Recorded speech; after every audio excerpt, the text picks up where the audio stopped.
This is Laricy Live, and I'm your host, Matt Laricy. We're giving you unfiltered access to the world of real estate, where we can cover the market trends, news, and honest answers to keep you ahead of the real estate game. Laricy Live is brought to you by Lincoln Title. Lincoln Title is the best and most efficient title company in Chicago and is the best place to close your property. Laricy Live is brought to you by Guaranteed Rate and Ben Cohen. Ben Cohen is the #1 lender in Illinois and can close your loan in as fast as 8 days. All right, so today we are talking about the Frightful Fall. When I say the Frightful Fall, kind of reminds me of one of these 1992 movies. We were just talking before this started that I think 1992 is the greatest year of all time for movies. If you don't believe me, go ahead. Just look it up and look at some of these classics that came out in 1992. But, the Frightful Fall is what happens in the marketplace. So everybody out there has to realize is that I live in Groundhog Day, okay? Every day I wake up, I do the same thing over and over again, go to bed, wake up again, and I see, there it is, Groundhog Day, over and over again. If you haven't seen that movie, guys, check it out.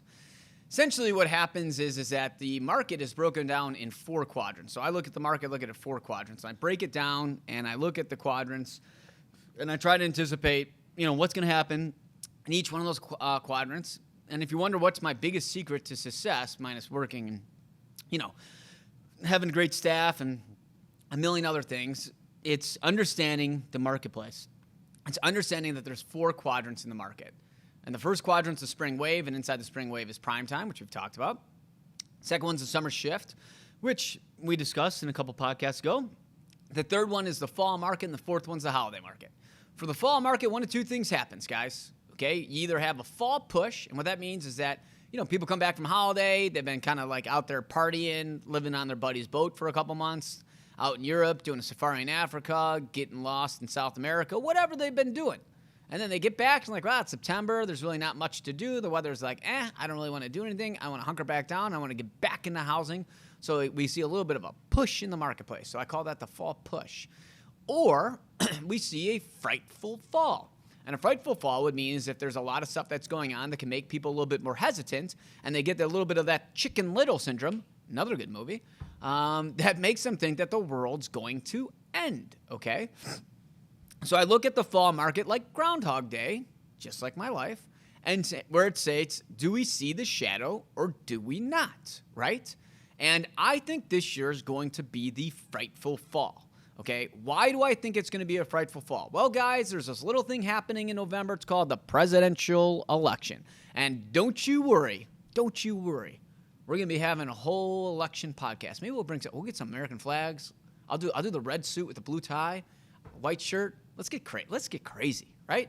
And we won't talk about politics. Well, no, we'll definitely talk. That one we're going to talk. We're going to talk politics. We'll talk politics now. And this one we'll save the politics. But what I will tell you is the fact that, because it's going to be the bloodiest election in modern history, and because if you're a Harris or a Trump supporter, if you think the other person's going to win, you think the world's going to end, and when you think that's going to happen, and you're looking at buying maybe your first place or you're buying an expensive place, you may say, you know what, there's a lot of uncertainty in the marketplace. I don't know if my guy's going to win, or girl, sorry, apologize. My guy or girl is going to win.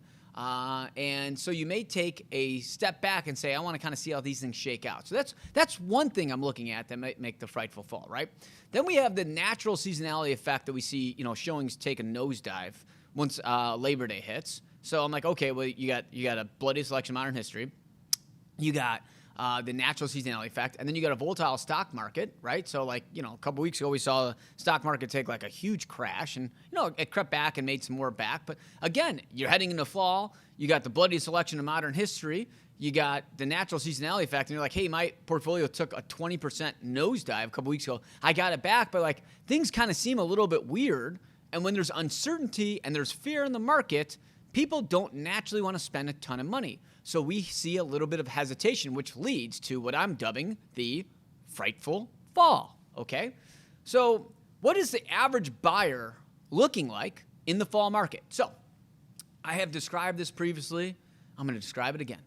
You got different types of buyers at different types of years, okay? You got the spring buyers who just jump in the pool, no questions asked. You got the summer buyer who circles the pool, sticks their toe in the pool. They're a little cautious and they jump in. They're getting in the pool.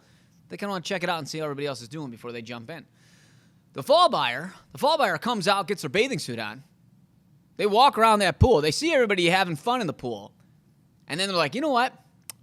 I think that pool might be colder than they say it is. You know what? I think someone's going to drown. You know what?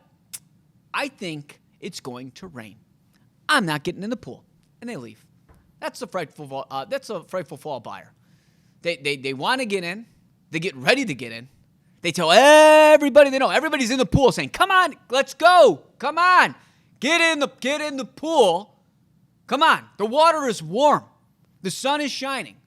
And the frightful fall buyer is always like, I don't know. I saw on the news it's raining 4 states over. And I feel like the water is not as warm as you're claiming it's going to be. So I'm not jumping in.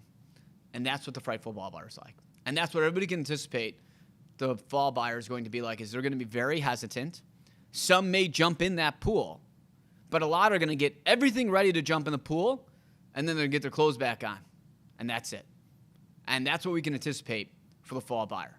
And what that's going to lead to is that's going to lead to a lot more showings and less contracts. So like in the spring, a property will be shown a lot less and get a lot of offers. In the summer, you'll kind of have like a nice balance of it. And in the fall, you'll get like 1 million showings and like no offers. And then like they creep in. So it's like, the fall market is frustrating.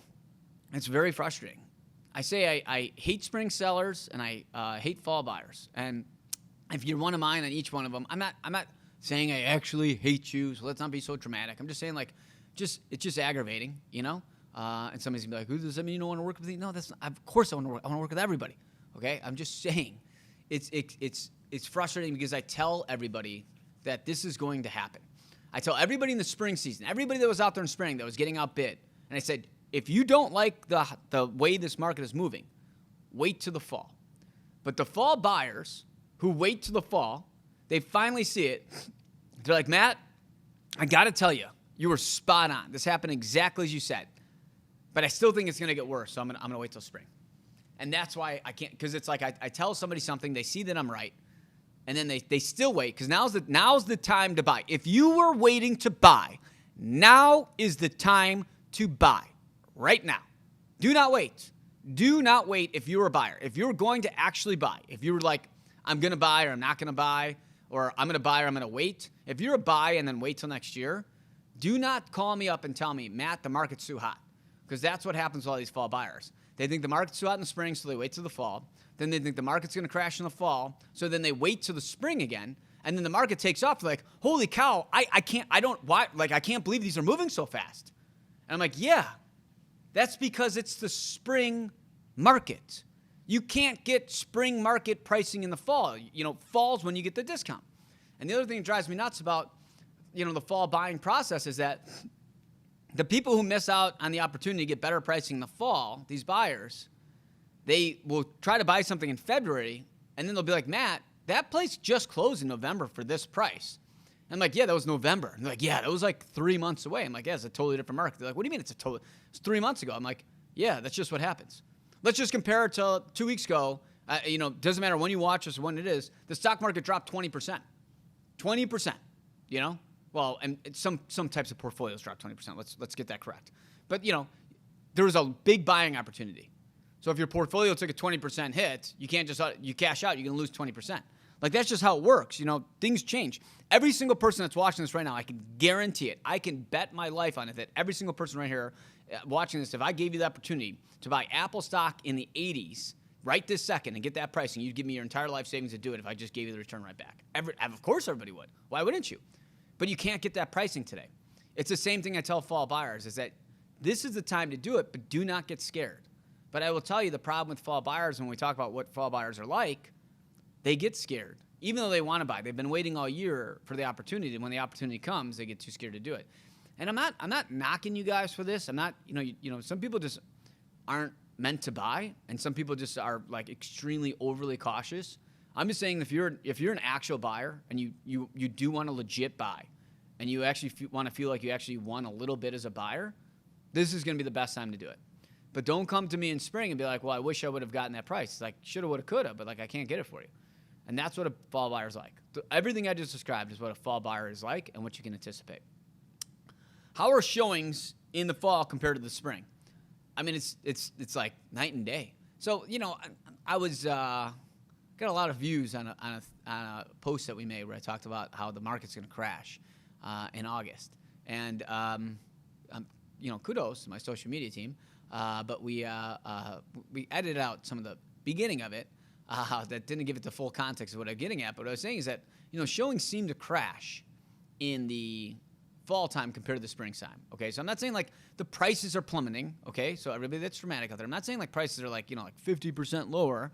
What I'm saying is that like your showings are drastically different in the fall compared to the spring. I'll tell you right now, we're creeping up on the end of August. Okay, and I I'm going to talk about when the Frightful Fall starts, but like we're creeping up on the end of August. I'm averaging 5 to 7 showings a day on my listings right now. Okay, so I'm averaging 5 to 7 showings a day. In the spring, we're averaging like 40 showings a day, okay? 40 compared to 5 to 7. Like that's a big difference. If that's not what I would call a crash in showings, I don't know what it is. Like we normally have about a third of the showings in the fall than we do in the spring. 1/3 in the spring or 1/3 in the fall compared to the spring. It's just what it is. And I'm already seeing other people talk about it. Because like my next question is like, what are agents' attitudes? It's like I'm already we're not even at the end of August, okay? And I'm already seeing agents say like, well, it's a different market.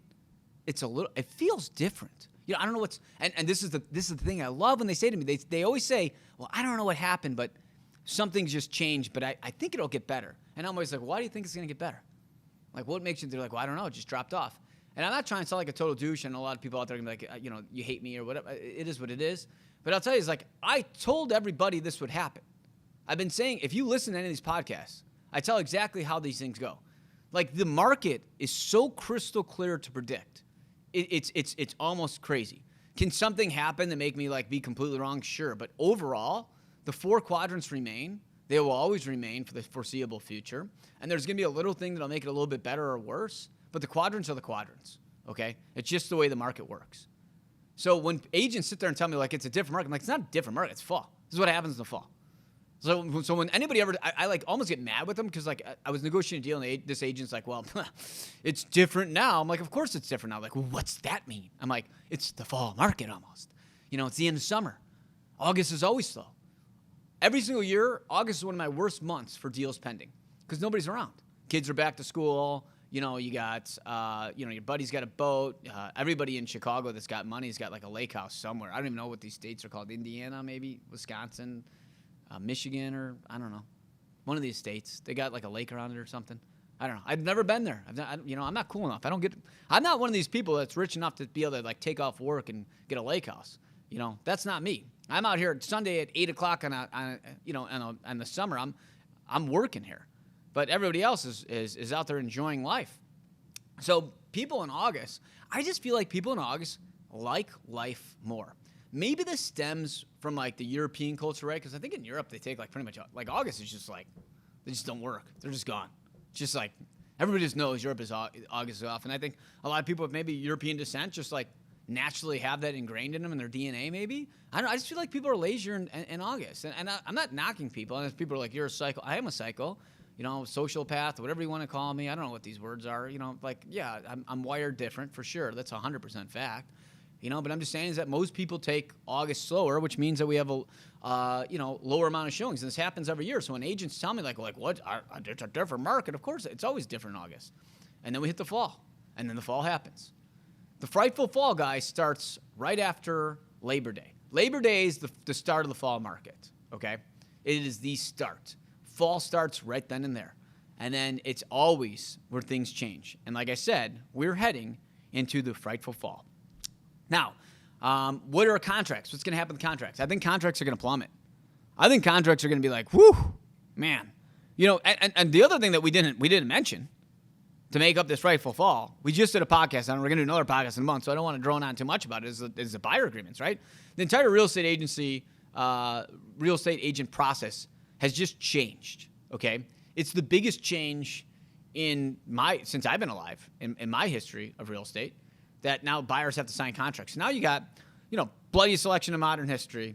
You got you got a volatile stock market. You got the natural seasonality effect, and now you got buyers who have to sign an agreement if they want to tour a property. It's like, whew, of course contracts are going to go down. Everybody's a little nervous. So I think we're going to see a substantial difference in contracts. If we look at what happened in the last election, like we were dead. Last election we weren't that bad because everybody got out of lockdown, but it was pretty dead. But if you look at the one in 2016, like I remember the Clinton and Trump election, it was like 2008 bad. It was like I remember like things were flying, and all of a sudden it was like an emergency brake pulled, and everybody's like, "Whoa, what happened?" And that was the first year I really realized how big of a difference the election can make on the marketplace. So when we look at where do we think that the contracts are going to change? It's like we're going to see drastically different amount of contracts. You're going to see people who are doing I think the best month we had this year, we hit 40 million. I think we'll probably do maybe 10 million in October, 10 million in November. That's a pretty substantial difference. And when you run your business model off a lot of big volume, and you're going to be doing 1/4 of the business in a month, you have to understand that could change your dynamics. For big agents and anybody, just people out there that run a business. There's we got a lot of people who watch this and they just run a business. And the way I look at it is when we get great, we're more profitable in the spring than we are in the fall. And a lot of people want raises and all this other stuff. I say, hey guys, you want to raise now, but then does that mean I get to cut your pay by 1/4 in the fall? Because all I do in the spring is I take the extra profit that we make, and every single penny of it goes away in the fall every year. So it's you're oh, this is great. We had a great month. We did 40 million in March. And it's okay, all I'm doing in that money that I make in March is I'm paying my bills in October, November, December. Every year.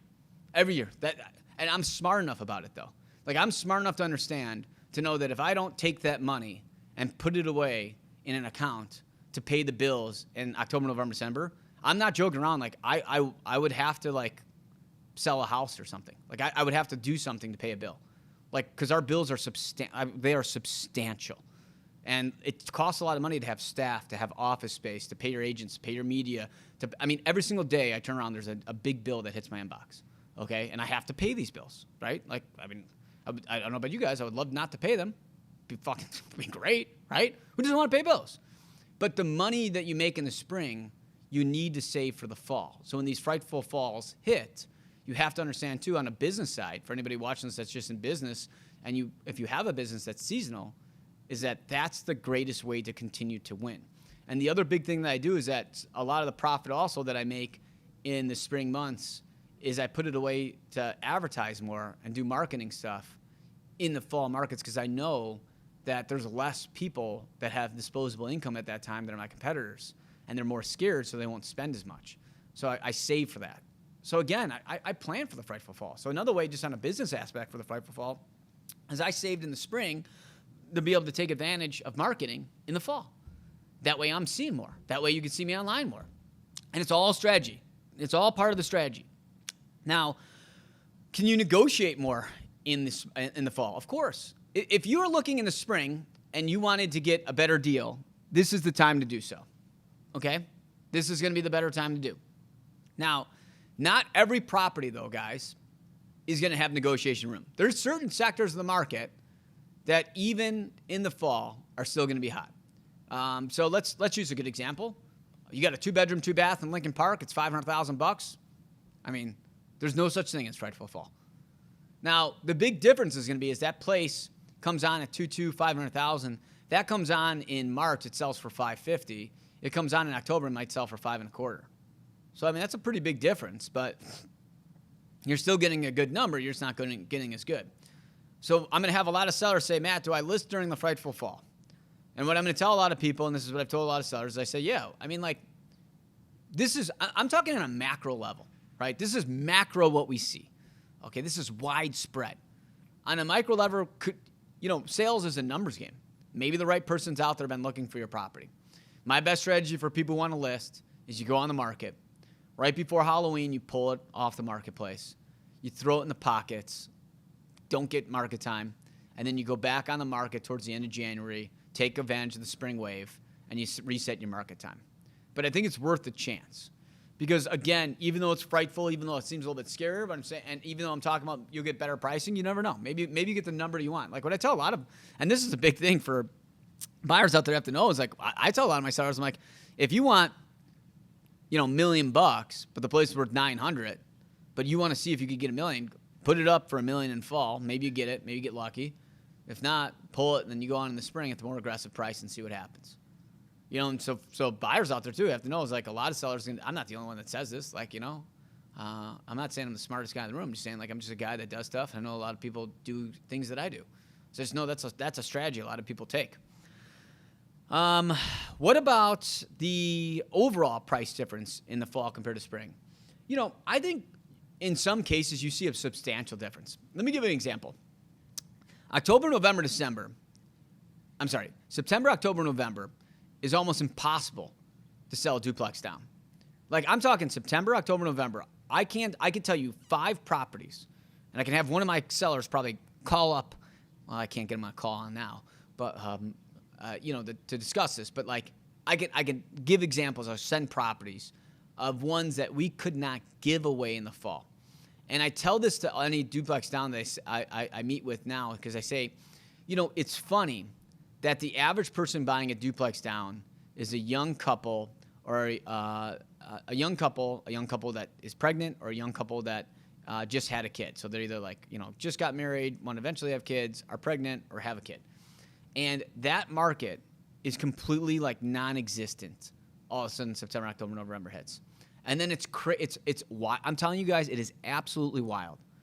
Second week of January hits, and everybody wants a duplex down, and there is none of them on the market, like none, because everybody pulls them and they wait till like June or July to relist them. It's bonkers. It's literally bonkers, and a lot of people rent them, because they're like, okay, well let's I couldn't sell it, so I'll rent them. So they rent them in November, right? And then the lease comes up next November, so they're stuck in this endless cycle.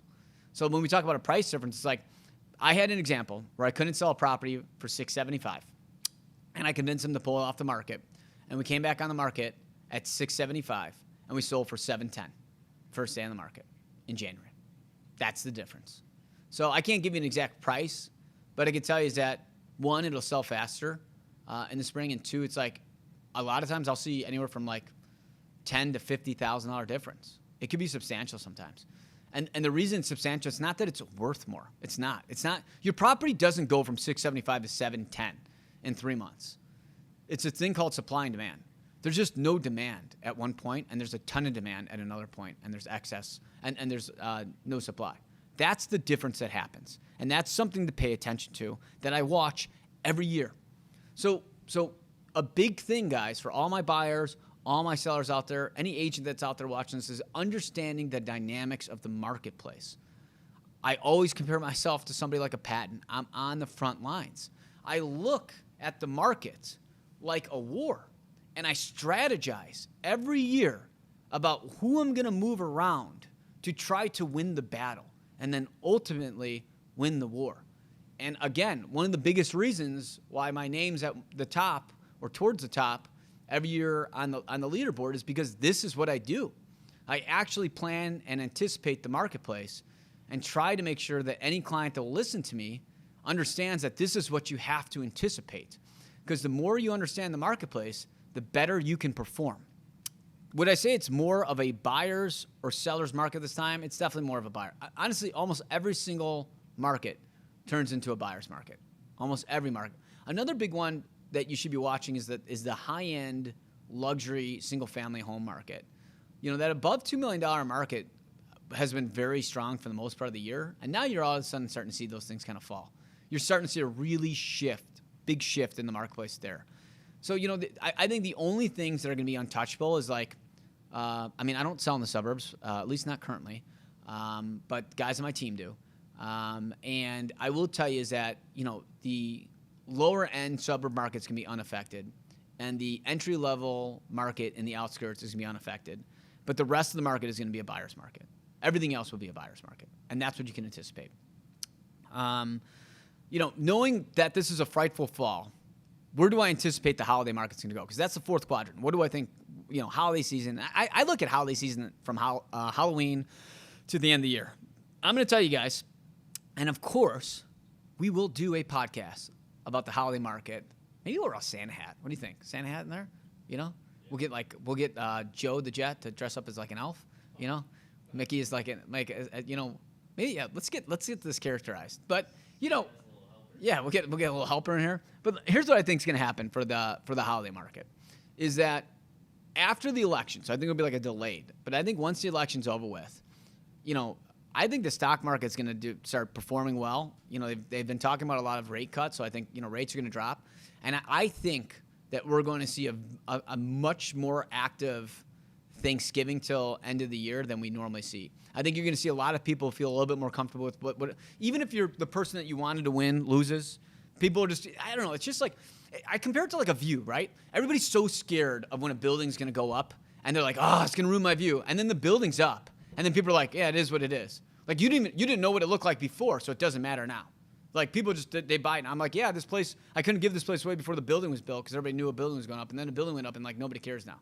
It's the same thing with the election. People are going to be like, this is going to, and then it's over with, and people are like, whoop, okay, what's Brad Pitt up to? That's just kind of how people are.